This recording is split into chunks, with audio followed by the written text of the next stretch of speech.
राज्य शासनाने आता कृषी योजनांचा लाभ देखील घेण्यासाठी शेतकऱ्यांना फार्मर आयडी बंधनकारक केला आणि या नियमाची आजपासून अंमलबजावणी सुद्धा केली जाणार आहे। यवतमाळ जिल्ह्यातील 50% शेतकऱ्यांनी फार्मर आयडी काढलेले आहेत आणि अजूनही निम्मे अधिक शेतकरी या प्रक्रियेच्या बाहेर आहेत।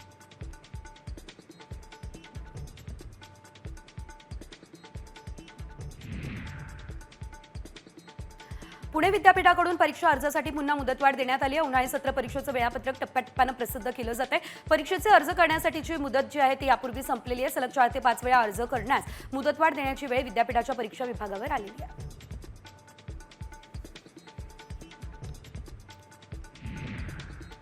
मुंबई ते अहमदाबाद बुलेट ट्रेन प्रकल्पासाठी अत्यावश्यक सेवेला 7वा 70 मीटर लांबीचा स्टील पूल वडोदरामध्ये उभारण्यात आलेला आहे। DFCCIL रेल्वे मार्गावर हा 674 मेट्रिक टन वजनाचा मेक इन इंडिया स्टील पूल उभारला आहे। बुलेट ट्रेनच्या संपूर्ण मार्गामध्ये नियोजित 28 स्टील पूल उभे केले जाणार आहेत। अमरावती विमानतळाचं उद्घाटन 16 एप्रिल 2025 ला होत आहे आणि त्याचं निमंत्रण संबंधितांना पाठवण्यात आलंय। मुख्यमंत्री देवेंद्र फडणवीस यांच्या उपस्थितीमध्ये विमानतळाचा बहुप्रतीक्षित उद्घाटन कार्यक्रम निश्चित झालाय। तर अलायन्स एअर कंपनीची मुंबई अमरावती मुंबई ही विमानसेवा 16 एप्रिल पासून सुरू होणार आहे।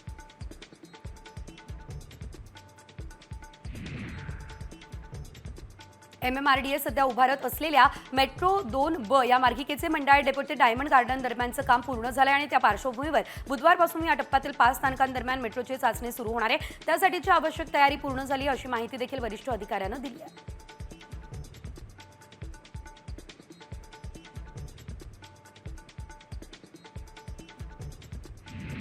शक्तीपीठ महामार्गामुळे मराठवाडा पाणीदार होणारे पाण्यासाठी तहानलेल्या या भागामध्ये पाण्याची साठवण करता यावी म्हणून MSRDC महामार्गालगत 6000 ब्रिज कम बंधारे बांधले जाणार आहे। त्यामुळे पावसाळ्यामध्ये बंधाऱ्यामध्ये साठणाऱ्या पाण्यामुळे जमिनीतील पाणी पातळी तर वाढेलच, शिवाय या पाण्यातून शेतकऱ्यांचे शिवार हिरवेगार होणार आहे।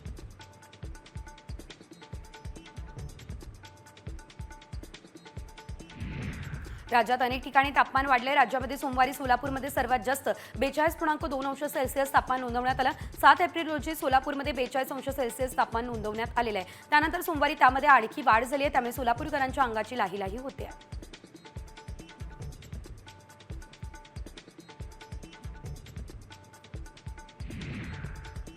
पुण्यात आता पुढील 6 दिवस तापमानाचा पारा 40 अंश सेल्सिअस डिग्रीपर्यंत जाण्याची शक्यता आहे। सध्याच्या सरासरीपेक्षा तापमान 1 ते 2 अंश सेल्सिअस डिग्रीने वाढणार आहे। पुणेकरांना पुन्हा एकदा उन्हाचा चटका आणि उकाडा सहन करावा लागण्याची शक्यता आहे। मुंबईमधील कमाल तापमान 37 अंश सेल्सिअसच्या पुढे जाणार आहे, त्यामुळे आता उन्हाची काहिली वाढण्याचा अंदाज आहे। कुलाबा वेधशाळेने हा अंदाज व्यक्त केला। त्यातच दमट आणि उष्णतेमध्ये वाढ होणार असल्यानं उन्हाचा ताप आणखी वाढेल। शहर आणि उपनगरांमध्ये उष्ण आणि दमट हवामान राहण्याची देखील शक्यता आहे। राज्यातील थंड हवेची ठिकाणं आता चांगलीच तापलेली आहे। महाबळेश्वर, पाचगणी, माथेरान, चिखलदरा या हिल स्टेशनवर पर्यटक उकाड्यानं हैराण झाले। तोरणमाळ, इगतपुरीमध्ये पारा 39 अंश सेल्सिअसची नोंदवर पोहोचलाय। लोणावळ्यामध्ये तापमान 38 अंशांवरती गेलाय।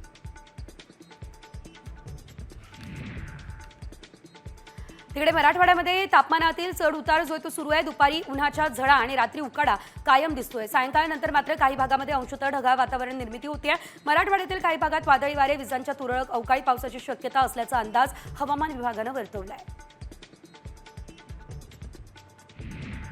राज्यामध्ये सर्वत्र तापमानात वाढ झाली असं असताना पाणी पुरवठा करणाऱ्या जलाशयांमधील साठा आटतोय।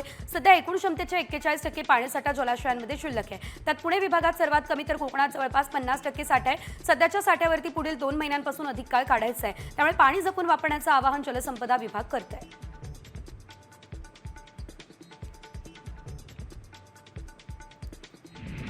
मुंबई ठाण्याला पाणी पुरवठा करणाऱ्या धरणांमध्ये यंदा समाधानकारक पाणीसाठा आहे, त्यामुळे सध्या पाणी कपातीची शक्यता नाही। मात्र वाढत्या तापमानामुळे बाष्पीभवन होत आहे। साठा कमी झाल्यास पाणी कपातीचं संकट उभं राहू शकतं, त्यामुळे पाणी जपून वापरण्याचं आवाहन प्रशासनाकडून सध्या केलं जात आहे।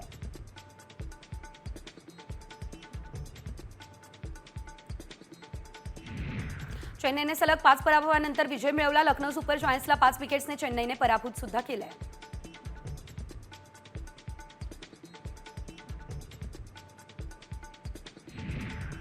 धोनीने लखनौ विरुद्धच्या सामन्यामध्ये वर्ल्ड रेकॉर्ड केलाय। धोनीने पहिल्या डावामध्ये आयुष बदोनीची जलद स्टंपिंग केली, त्यानंतर त्याने ऋषभ पंतचा अप्रतिम झेल पकडला। त्यामुळे धोनीने या दोन्ही फलंदाजांना बाद करण्यात महत्त्वाची भूमिका बजावली आणि त्याच्या नावावरती इतिहास लिहिला गेला।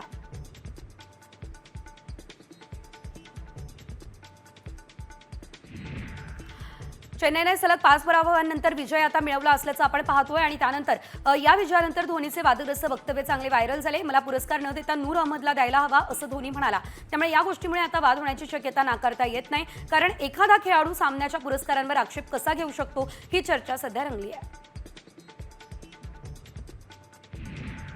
कालच्या सामन्यामध्ये धोनीने पंचांचा देखील निर्णय बदलला असल्याचं बघायला मिळतंय. चौथ्या षटकामध्ये जेव्हा चेन्नईचा वेगवान गोलंदाज अंशुल कंबोज अपील करून थकला आणि पंच त्याला दाद देत नव्हते, तेव्हा धोनीने पुढाकार घेतला. धोनीने यावेळेस DRS घेतला आणि त्याचा निर्णय योग्य ठरला. त्यामुळे धोनीने या सामन्यांमध्ये पंचांचाही निर्णय बदलला.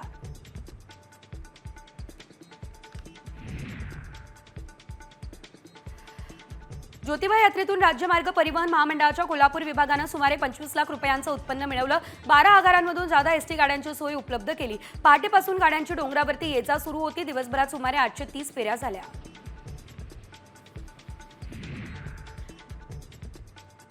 सिंधुदुर्ग जिल्ह्यातील किल्ल्यांच्या पहिल्यांदाच विद्यापीठ स्तरावरती अभ्यास केला जाणार आहे. यासाठी मुंबई विद्यापीठात स्वतंत्र अध्यापन केंद्र देखील स्थापन केलं जाईल आणि त्यासाठी सांस्कृतिक कार्य विभागाकडून 50 लाखांचा निधी मंजूर करण्यात आलेला आहे. ही घोषणा स्वतः आशिष शेलार यांनी केलेली आहे.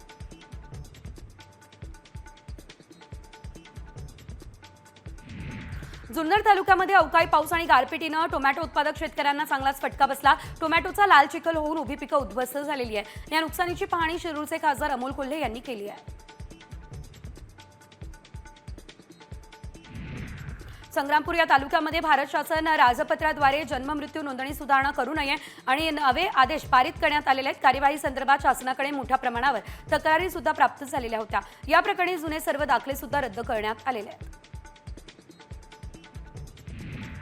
अकोल्यातील वाशिम बायपास चौकामध्ये डॉक्टर बाबासाहेब आंबेडकर यांच्या जयंती मिरवणुकीमध्ये राडा झालेला आहे. मिरवणुकीतील घोषणेवरून 2 गटात वाद झाला. या वादानंतर पोलिसांनी जमावावर सौम्य लाठीचार्ज केला. या प्रकारानंतर घटनास्थळी पोलिसांचा मोठा फौजफाटाही तैनात करण्यात आला. जळगावमध्ये शहरात काही तरुणांमध्ये भांडण झालं. ते जिल्हा रुग्णालयामध्ये उपचारासाठी दाखल झाले. रुग्णालयामध्ये त्यांच्यावर उपचार सुरू असताना पुन्हा दोन्ही गट आमने सामने आले. त्यामध्ये त्यांच्यातील वाद पुन्हा उफाळून आलाय आणि रुग्णालयातील या राड्याचा व्हिडिओ व्हायरल झालाय.